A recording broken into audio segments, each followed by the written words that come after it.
In today's video, I'm going to teach you how to create a contact report in Salesforce. Whether you're a seasoned user or just getting started, this guide will break down each step to make the process as clear and straightforward as possible. So, let's dive right in. First, you'll want to head over to the home page of your Salesforce account. This is where you'll kick off our report building journey. Once there, start by clicking on the app launcher. You can find this icon on the top left of your screen, often represented by a grid of dots or squares. This is your gateway to all the apps you have access to on Salesforce, so it's an essential tool to get familiar with. Next, search for and click on the Reports option in the app launcher.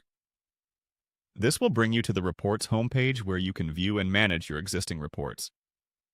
To create a new report, locate and click on the New Report button. This button is typically found at the top right corner of your screen and is your first step in crafting a custom report.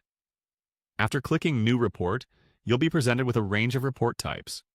For our purpose, select Contacts and Accounts. This default selection is perfect for generating a report centered around your contacts. Once you've chosen Contacts and Accounts, click on Continue. This will set up a blank template for you to begin customizing. Now that you're in the report builder, move over to the left side and click on Filters. This area allows you to fine-tune which data will be displayed in your report. Under the filter settings, click on Show Me, then select All Accounts to ensure your report encompasses all contact data within your Salesforce environment. Once you've set your filters, hit Apply to lock in these settings. Switching over to the Outline tab on the left helps you structure your report efficiently. The Outline feature is where you determine which fields will be visible in your report. Essentially, it controls what data points will be displayed in the columns. Choose the fields you need by clicking and dragging them from available columns into your report. This customization tailors your report to display only the most pertinent contact information. Once your report is structured to your liking, click on Run to generate a preview of your report with the current configurations. If you need to adjust something, don't worry. You can click on More Actions followed by Edit to tweak any part of the report that needs refinement. The last step involves saving your report.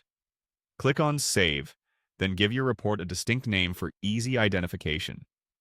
Optionally, you can add a description to provide context about what this report encompasses or specify its purpose.